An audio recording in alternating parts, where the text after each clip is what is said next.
And so yeah, I'm a mad scientist. I build things. I build drones. I build camera things. I'm working on a portable live streaming camera project right now, where I'm gonna have a DSLR connected to a really tiny little computer that runs Windows 10, and then I'm going to be running OBS on that, and then I'm gonna have a 4G modem with a SIM card in it, and then I'm external battery packs that I'll carry in a backpack or something, and so I can roam around anywhere and stream, do live streaming. I'll probably wear this hat and my full. I have my full steampunk outfit that I usually wear to Renfest. I think it might be cool to, if I can get this working, it might be cool to do live streaming from Renfest, because that's always super cool. So that's one of my goals. I have a lot of work to do to complete that project. All right, so I can show you what I've been doing. So here's, oh, why is that turned the wrong way? Let's see. Okay, here's what I'm doing. So I don't know if you can see I don't have a pointer or whatever, but anyway, whatever, it's fine. At the top of the screen, I got my Nikon DSLR, and then mounted on top of it is a touchscreen monitor, and then on top of that will be a little tiny webcam. The webcam will actually be facing backwards at me, so I can have my face on screen. And then I've just done a really simple wiring diagram showing how everything's connected. So HDMI comes out of the camera and it goes into the mini computer.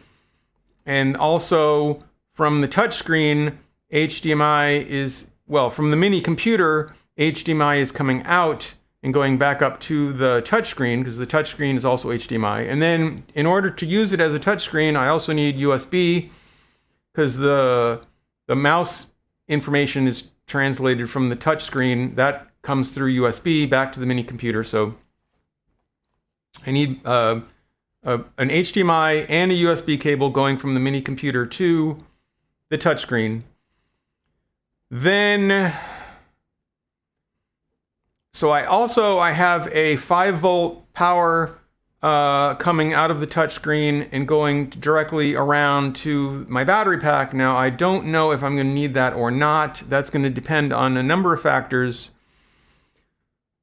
It's going to depend on how much current the little mini computer can deliver to USB devices, and I'm feeling like it's not going to really have a lot of power to deliver to the USB devices, so I might have to run a separate power cable for the monitor, but I won't know that until I determine exactly which model monitor I'm going to use.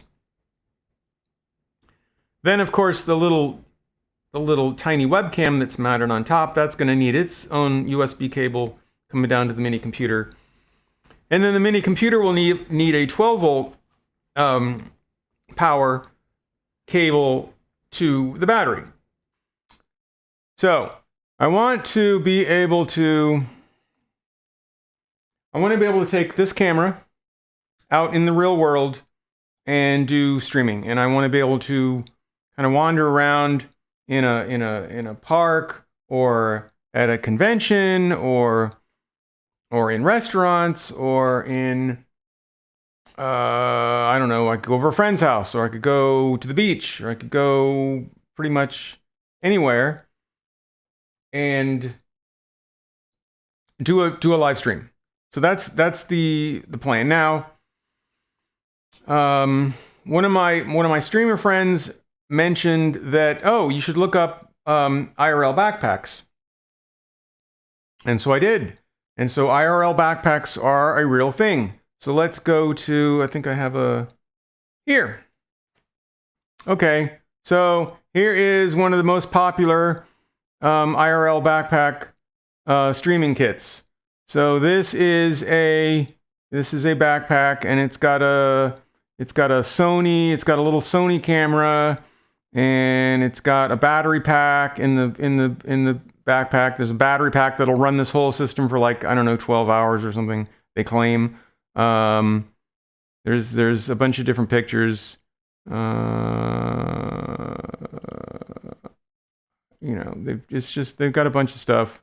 All right. So anyway, so so this thing starts at $23.95. That's $2,395. And then you need a data option, and they have some data options at starting at $295 a month. If you're in the US.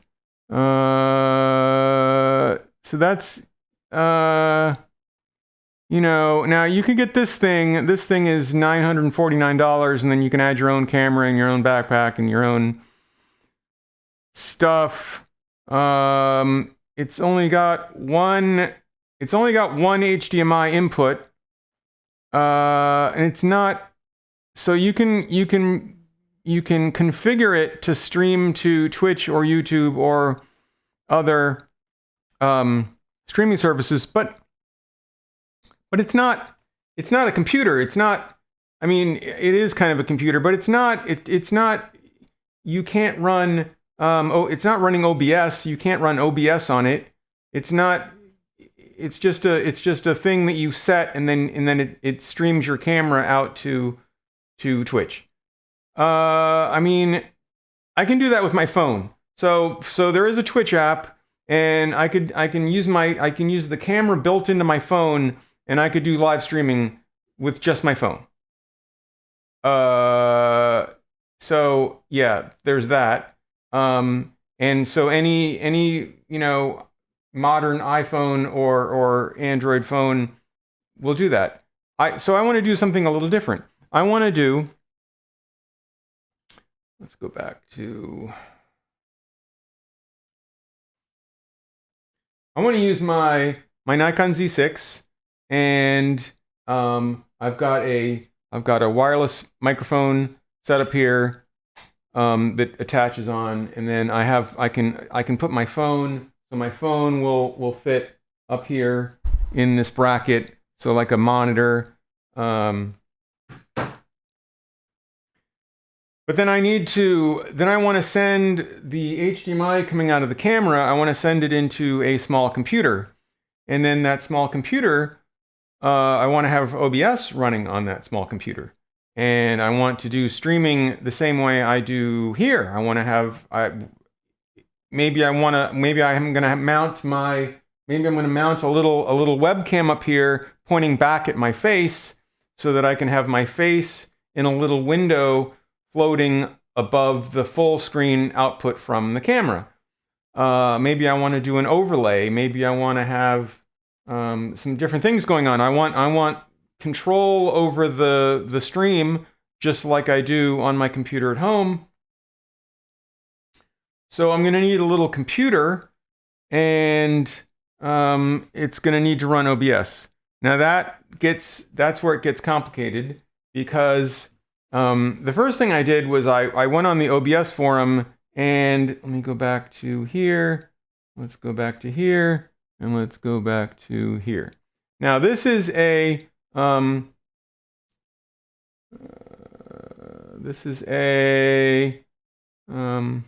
see. Can I see the? Oh, my thing's in the way. Let me move my head out of the way here. Okay.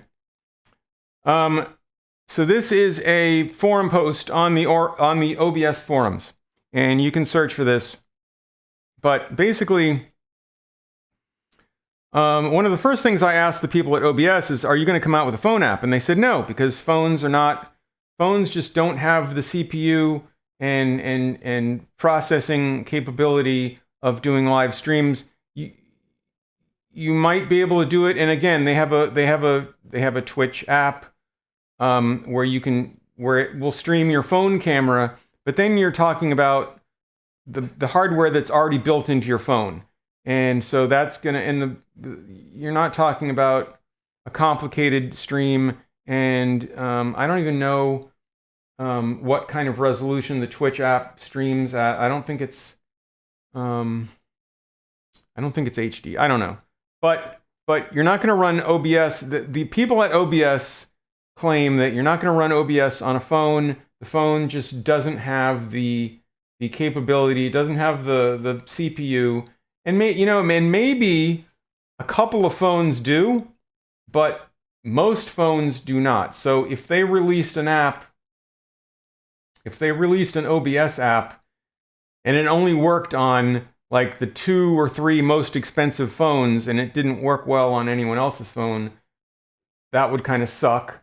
So I completely understand them not wanting to make an OBS app, and maybe it'll happen in the future as phones become more and more advanced and all of that. But it's not happening now.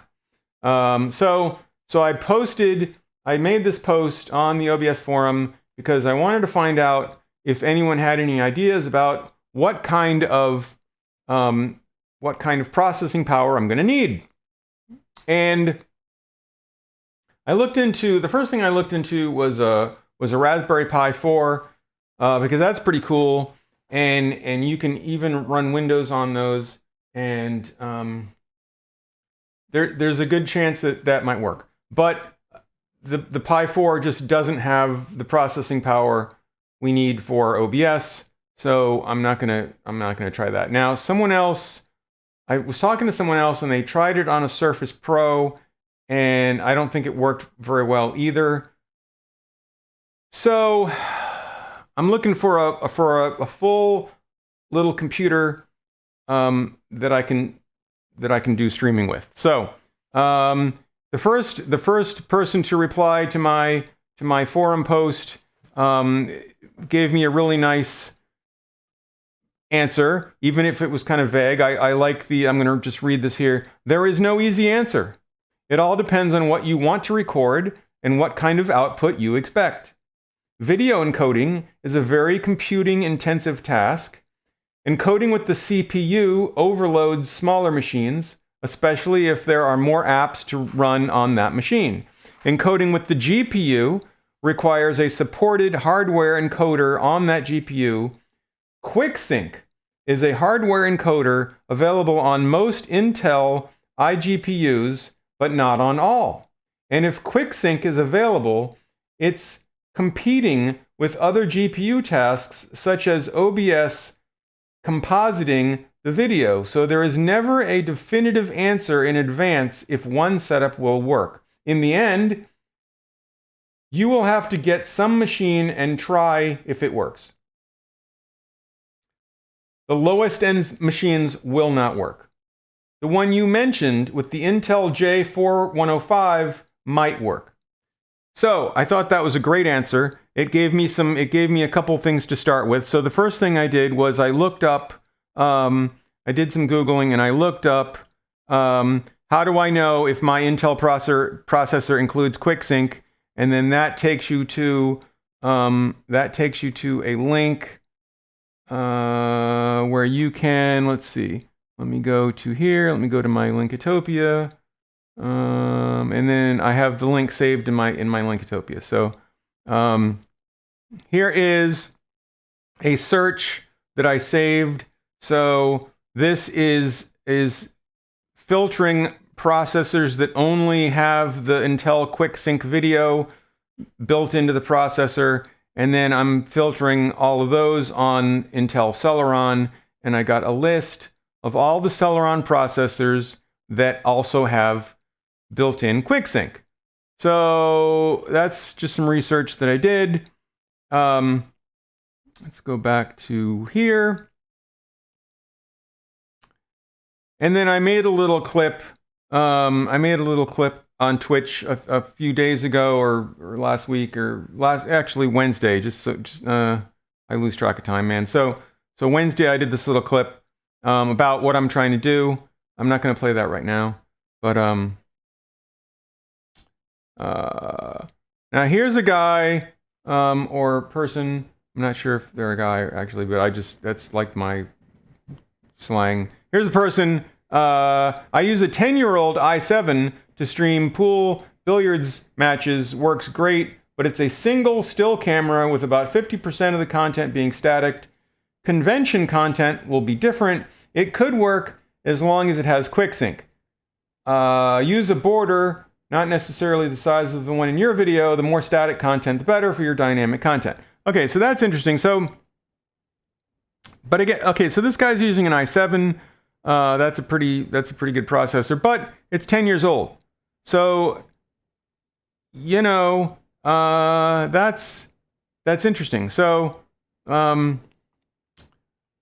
you guys can read the rest of this. There's a lot of interesting stuff here. People are giving me some good ideas. They're warning me about certain things. So then I got my list of processors, and I went on the internet, and I went on Amazon, and I bought a little computer. And this computer has it has one of the newest little mini processors, and it does have quick sync, and it is a I say which one it is here. Where do I say what it is? It's an N5105. So tonight, let me go back to what I'm doing. I see some people in the chat. You guys are welcome to lurk. That's fine. But I will totally answer your questions if you wanna say hi or ask me anything.